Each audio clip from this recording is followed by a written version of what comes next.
نے भी सोचा कि खुल के एक सवाल पूछ लें। पिछले कुछ अरसे से उसी सियासी पार्टी पीटीआई कह लें, सुन्नी इत्तेहाद काउंसिल कह लें, या वो सियासी टोला कह लें, उसके वज़ीर आला खुलकर रियासत के आइनी ओहदेदारों को धमकियां देते हैं। बानी चेयरमैन जो हैं वो अस्करी क़यादत को खुलकर धमकियां देते हैं, और बेशुमार वाक़यात है, जेल में रहकर आर्टिकल्स बाहर छप जाते हैं। लेकिन कोई उसको काउंटर नहीं किया जा रहा, नंबर वन। नंबर टू ये है कि उसी बुनियाद पर ये दावे किए जाते हैं कि फ़लाँ डेट को रिहाई हो जाएगी, फ़लाँ डेट को रिहाई हो जाएगी, लेकिन और फिर ये तासुर दिया जाता है कि डील हो गई, और ओहदेदारों के नाम भी बताए जाते हैं कि फ़लाँ मुज़ाकरात के लिए। आप आज खुलकर अगर ये बता सकें हमें अनएम्बिगुअस टर्म्स में कि क्या कोई डील हो रही है, कोई ढील है, और अगर नहीं है तो काउंटर क्यों नहीं किया गया? देखिए, before I come to your specific question deal पे, अगर आप इजाज़त दें तो पहले मैं ये अर्ज़ करूँगा कि जो पाकिस्तान की फ़ौज है, ये पाकिस्तान की फ़ौज एक कौमी फ़ौज है।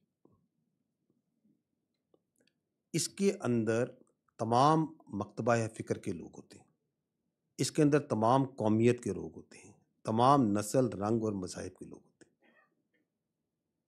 इसकी किसी किस्म की कोई इदाराती तौर पे सियासी सोच नहीं होती। ताहम चूँकि we are a parliamentary democratic system, तो जो हुकूमत वक्त होती है वो सियासी होती है और सियासी पार्टीज़ बनाती हैं। तो हर हुकूमत वक्त के साथ पाक आर्मी का, फ़ौज का एक गैर सियासी मगर आइनी और कानूनी ताल्लुक़ होता है। ठीक? तो this is important to understand. चूँकि हम किसी एक ख़ास सियासी सोच की, जिस तरह हम एक ख़ास कौमियत की प्रचार नहीं करते, हम एक ख़ास मज़हब का प्रचार या ख़ास कौमियत, नस्ल को आगे लेके बढ़ते नहीं हैं, इसी तरह हम किसी एक ख़ास सियासी सोच को लेके आगे नहीं बढ़ते। तो इस वजह से हमारे लिए तमाम सियासी सोचें, तमाम सियासी जमातें जो कि अवाम की नुमाइंदे हैं और सियासी लीडर्स काबिल एहतराम होते हैं। ताहम अगर कोई सियासी सोच और कोई सियासी लीडर और कोई सियासी टोला अपनी फ़ौज पे हमलावर हो, अवाम और फ़ौज के दरमियान नफ़रत और खलीज पैदा करे,